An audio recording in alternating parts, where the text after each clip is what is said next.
Teenage Mutant Ninja Turtles Mutant Mayhem.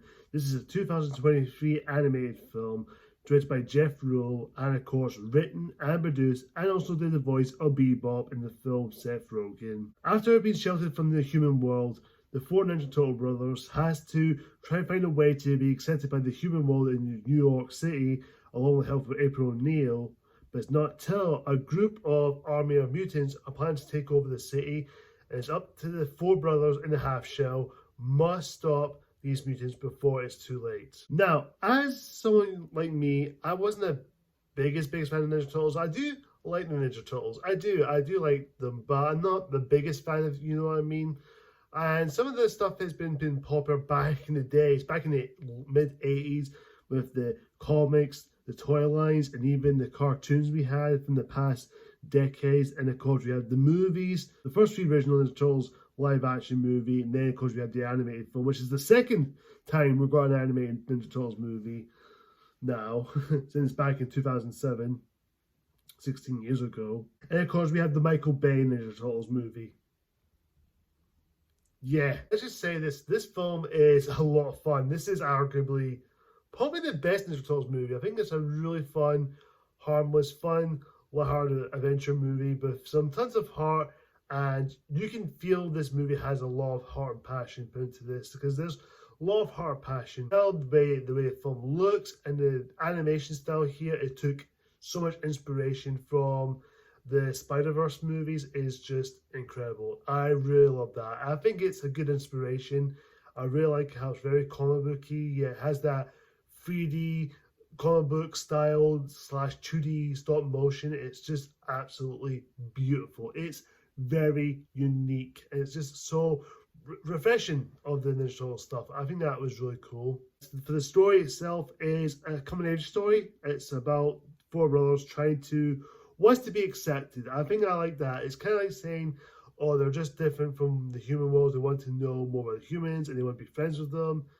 And for the most part, they've worked fine. I think they work perfectly well.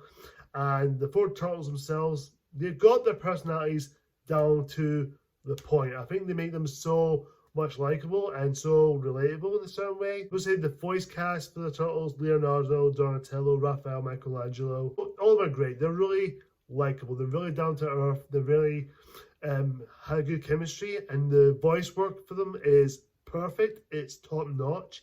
Didn't feel out of place. They felt like teenagers, not grown adults doing the voice of them as teenagers. They're just doing it in a way it felt natural to the overall story.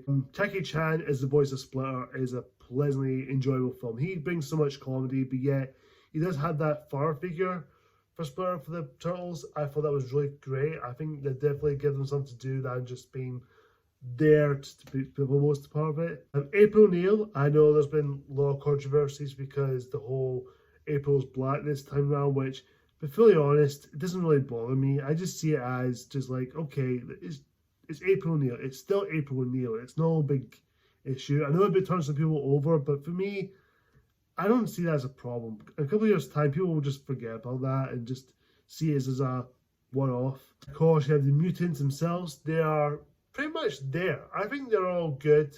Some of them have more or less screen time. The Superfly, voiced by Ice Cube, is great. And of course, he's mostly the big threat, the villains. And of course, the other mutants like Bebop and Rocksteady, voiced by Seth Rogen and John Cena. Leatherhead, voiced by Rose Byrne. And Gecko Marco, I think that's called, voiced by Paul Rudd, which I thought that was pretty good. And yes, Baxter Stockman's in it. I'll say it's negative. Baxter Stockman's barely in the movie that much. I won't give it away, but he's not in the movie that much. I'll just say that, which is a big disappointment. The action scenes are fun. It's really fun entertainment. It's got a really comic book style going to it. It has a lot of fun actions, and the soundtrack here is amazing. The score. The pacing is really good. There were parts in the front I did feel like it did drag a little bit for me personally. I did feel like it didn't slow down or could pick up the speed a little bit. As far as the product placements in the film, there are quite a few product placements in the film. I'm not gonna lie, there are quite a few just there to distract you. There were a couple of times I was like, okay, there's the Pizza Hut one, there's McDonald's one, Doritos, and just there's just so many product placements. It's just everywhere for me. That's a little bit distracting. As the overall plot of the story, it is very self-aware, and it does catch on the humor and the tone, and it definitely has something going for it. I do think it has something for the Turtles to go on to. The climax and the heartwarming story, the film does have some heartwarming moments. There are some nice, sweet, tender, sweet, genuine moments with the Turtles, and of course their fun relationship with Splinter, which is probably the highlight. All those characters have their moments to shine. It is about family and also about acceptance and also being who they are as them, not just trying to be different from one another. But for what it is, it definitely works for the story's favour, and it worked perfectly well. The mid-credit scene, I won't give it away. There is a mid-credit scene, so stay tuned for that if you want to see the film itself. My rating for Ninja Turtles, I'm going to give this film, it is worth buying on Blu-ray. Overall, Teenage Mutant Ninja Turtles Mutant Mayhem is pretty enjoyable. I think it's a pretty damn good Ninja Turtles movie, and it's probably the best Ninja Turtles movie since the original, I would say. I'm going to say it there, it's the best outside of the live action or Ninja Turtles we have. It's one. This is arguably the best. And yeah, Cowabunga. Thanks for watching, guys. Like, comment, subscribe. Hit that icon bell for more video videos like this. Until next time, see ya!